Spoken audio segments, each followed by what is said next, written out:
Hey guys, Savvy and Jane here, and welcome to the AUTHORTUBE in Theory and Practice tag.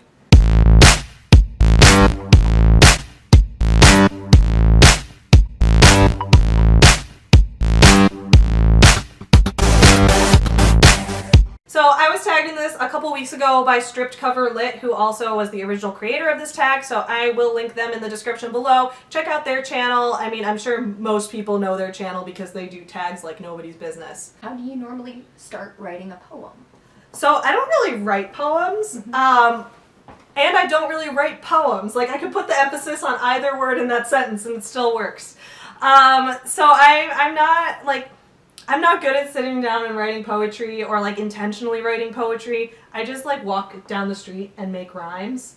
And like sometimes they're good, sometimes they're terrible, but I don't really even consider them poetry. That's like the closest thing to poetry I do.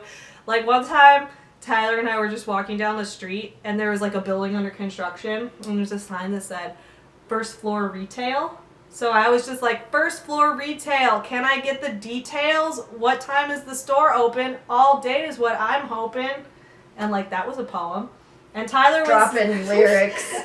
And Tyler was like, that was a good rhyme, but you need to be quieter, we're in public. Alright, cool. So Jane, how do you usually start writing a poem?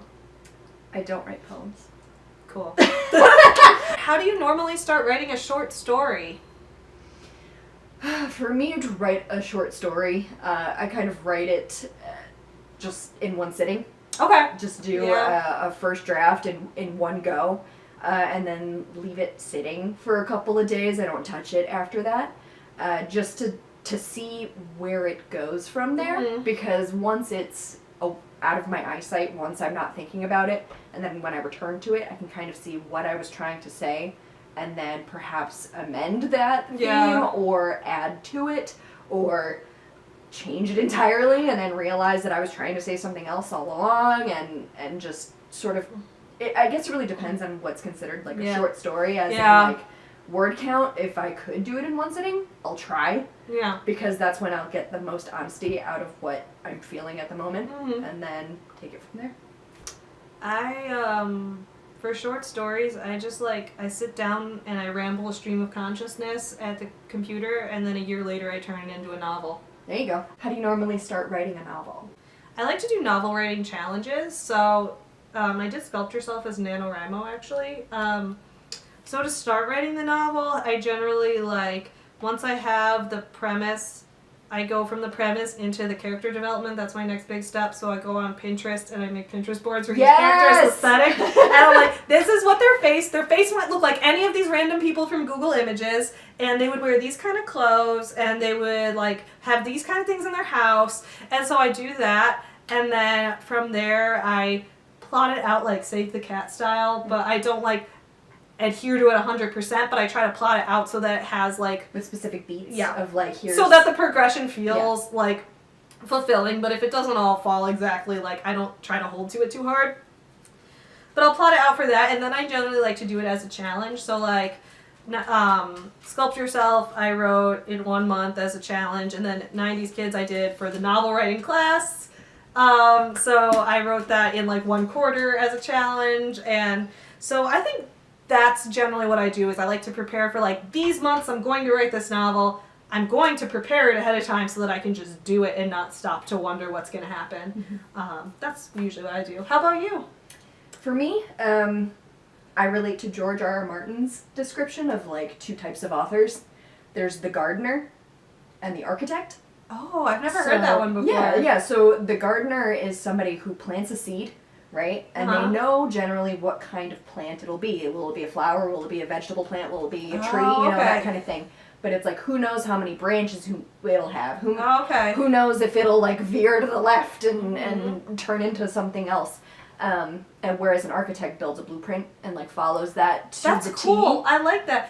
The third book that I ever wrote was actually just a short story. It was a 3-part little short story that I wrote over the course of a couple of days, and then my friend said, hey, this could really be something bigger. And because I had already written those 3 parts, I kind of already had that 3-act structure, and so then I was able to kind of foster it and sort of help it along, and I made it into a 75,000 word novel that I tried to get published, but it had to get shelved. And then for like the 5th book that I wrote, that was more of a outline, plotted it by like sort of a similar screenwriting sort of situation where I had to go through beat by beat and figure out what the emotional beats were, because it was more action packed and it was intentionally written as like a Die Hard sort of movie, so I had to like plan it out of like structurally how it was going to be, so I had to follow that outline.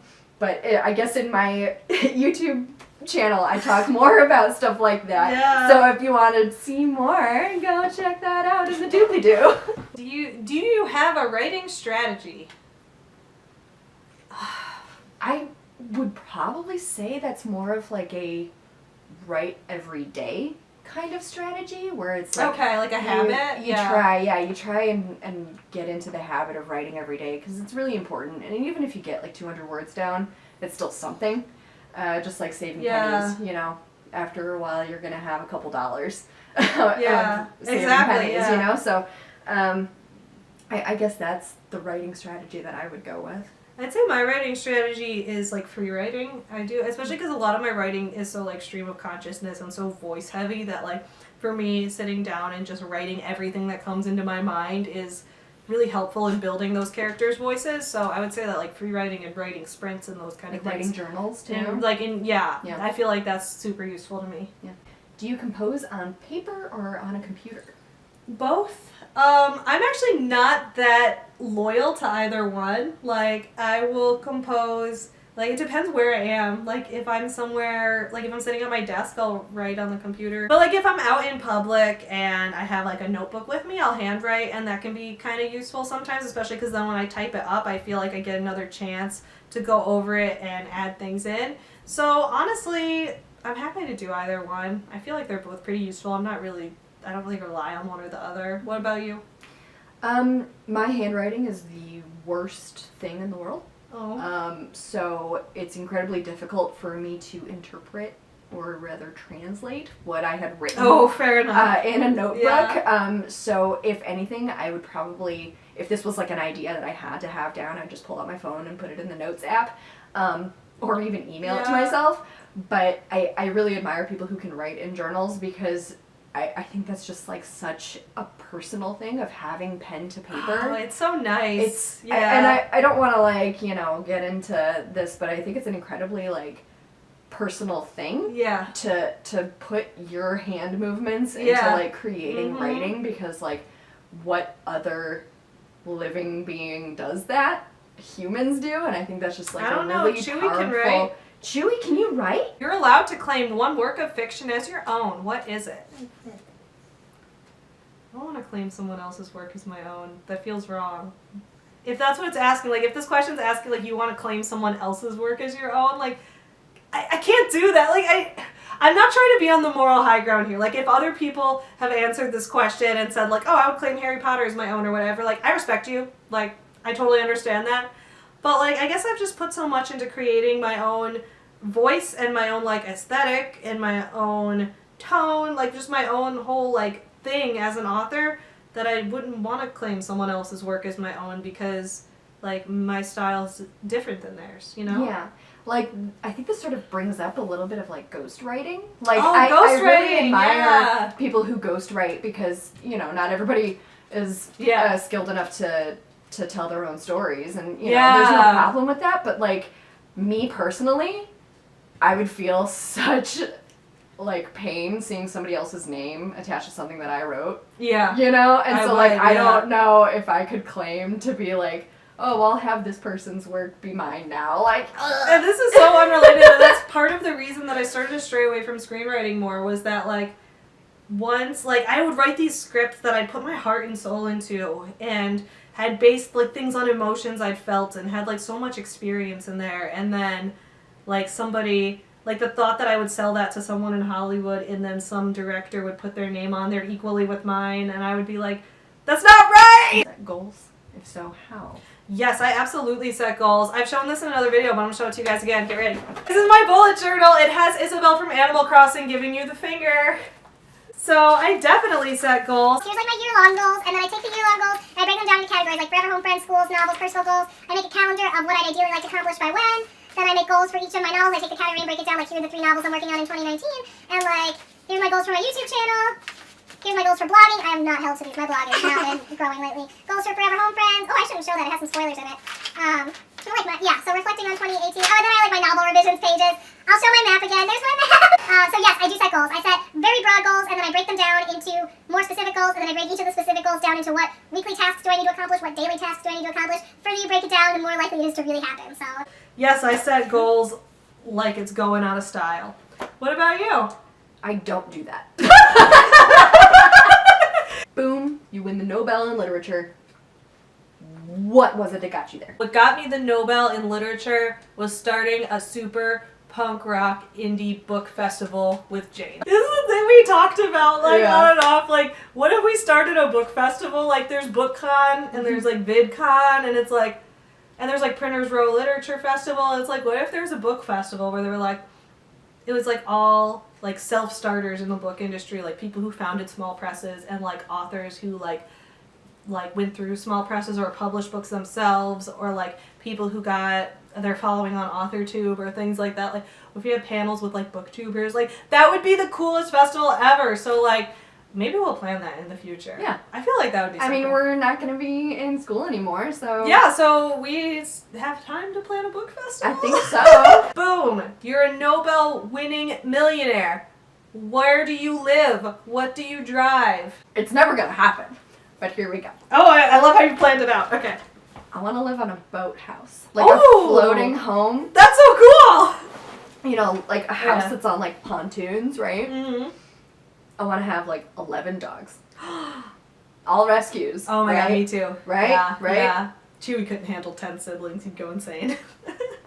Yeah, probably, yeah. But no, yeah, no, yeah. But yeah, so do that. Drive, and I know it's such, like, anti my image, but I want to drive a Jeep Wrangler with no doors. So that I can have all the dogs in the back. Yes, and they I could love like it. be up on the roll bars, Yeah. and it would just be the time of our lives. Actually, you know what? The question should be asking, like, what would you use with the money, right? Not to be like, pay off student loans. Yeah. Well, yeah, no, okay, if I had $1 million, I'd first pay off my student loans, then I'd invest a ton of it in Forever Home Friends, then I would get breast reduction, and then I would drive a DeLorean. Dope. That would be the order. And Chewie would get a sibling. You'd get a sibling. You're not going to be an only child anymore. Boom! You're in writer heaven. There are 5 writers in your writers group. Who are they? I'm not getting into heaven. My answer was along those lines. It was that if there's 5 writers, like, I would never want 5 writers I respect to be dead. So, like, if I was in heaven, like, I would hope that the other writers that I like were still alive. Although, Yeah. I guess if they mean, like... Okay, but in this hypothetical, okay, so let's say... Like writers say who are not- already dead, and you're just, like, all hanging out in, like, Dead Poets Society. Well, but it'd be, then- like, Dead Writers Critique Group. No, well, let's reframe it then. Let's say that nobody's dead in this situation. Nobody's dead, we just... And that okay. you're in a writer's group and, like, a writing critique group, and you all meet at a cafe somewhere. Okay, Like, cool. who's in your group? You are. Oh. John Green is in my critique group, definitely. John Green, if you're watching this, which I'm sure you're not, but if you are, hit me up and we can be in a critique group together. Rainbow Rowell's in my critique group. I just idolize her so much. Jane Austen? Actually, I haven't read any Jane Austen. Jane Austen can be in your critique group. Yeah. I think she and I would get along. Yeah, probably. She just seems cool. I have not read her work, but she seems cool. Oh, Barbara Park, who wrote Junie B. Jones. She would be in my critique group. Oh, nice. She's my favorite author who has died. Like, I was so sad. Like, I was heartbroken when she died. So, yeah, she would be in my critique group, definitely. Lemony Snicket? Lemony Snicket would be great. Oh my god, I love him. Yeah, or Daniel Handler, him too. Who's the same person as Lemony Snicket. That's his real name. That's his real name? I But, don't like, know. well, because sometimes he writes, like, adult novels under the name okay, Daniel okay. Handler, and they're very different from Series of Unfortunate Events, but they're, like, still the same, like, really stylized type of thing. But no, I'd love to be in a critique group with him. He's so cool. Cool. Do you have any writers to add to your group? Well, okay, so we said Jane Austen. You'd have Jane Austen. I'd probably have Maggie Stiefvater.